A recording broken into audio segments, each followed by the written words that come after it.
আজকে আমি বানাবো এই কলা দিয়ে কলার ঘন্ট। এই কলাগুলো মোচার উপরের দিকে থাকে, বাজারেও কিনতে পাওয়া যায়। এই কলাগুলোকে একদম কুচি কুচি করে কেটেছে। কাটাটা আমি একদিন দেখাবো। দেখুন খুব পাতলা পাতলা করে কেটেছে। কলাটা কেটে নুন হলুদ দিয়ে আমি একটু ভাপিয়ে জলটা ফেলে দিয়েছি।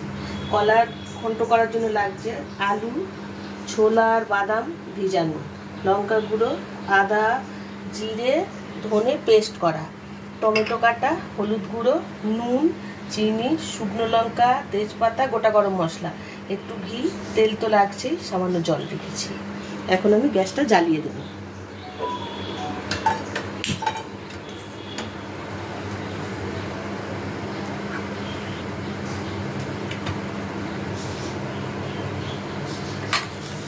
তেল দিলাম। এবার দেবো আমি একটা গোটা তেজপাতা, গোটা লঙ্কা, গোটা গরম মশলা,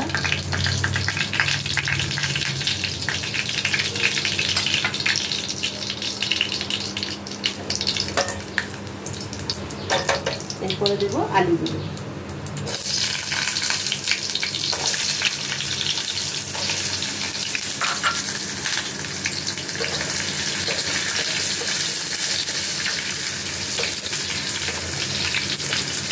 আলুগুলো লাল লাল ভাজা হয়ে গেছে। এর মধ্যে দেবো আমি ছোলা আর বাদাম ভিজানো।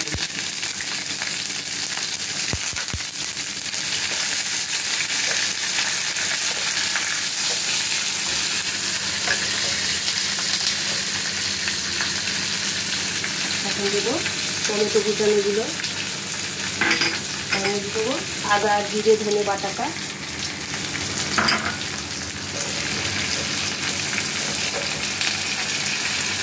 তারপরে দেবো নুন,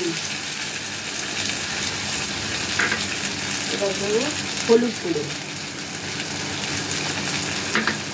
এবার দেবো লঙ্কা গুঁড়ো, সামান্য একটু চিনি,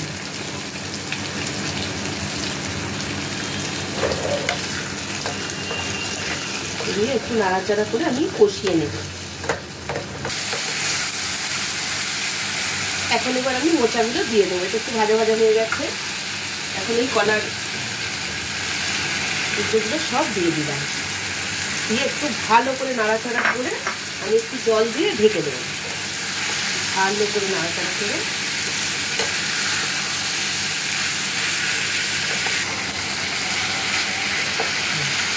ভালো করে এখন নাড়াচাড়া করে এখন আমি একটু জল দেবো, দিয়ে ঢাকা দিয়ে দেবো।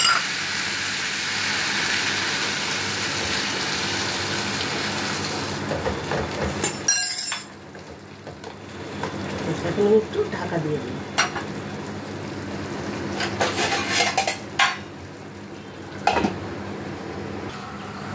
ঢাকাটা খুলে দেখি, তাই রেডি হয়ে গেছে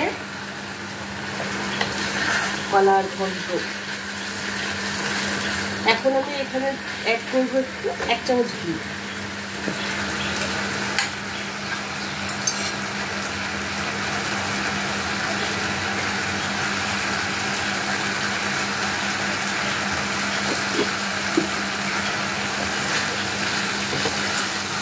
গ্যাসটা অফ করে দেবো। ঘি দিয়ে সবসময় গ্যাস অফ করে দিতে হবে।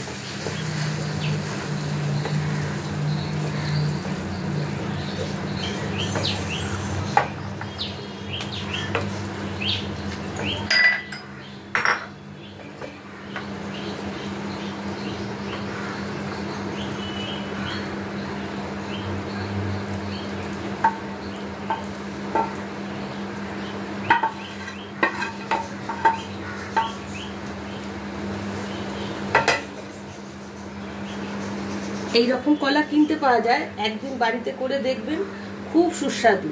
মোচার ঘন্ট চাইতেও ভালো লাগে এই কলার ঘন্ট। এটা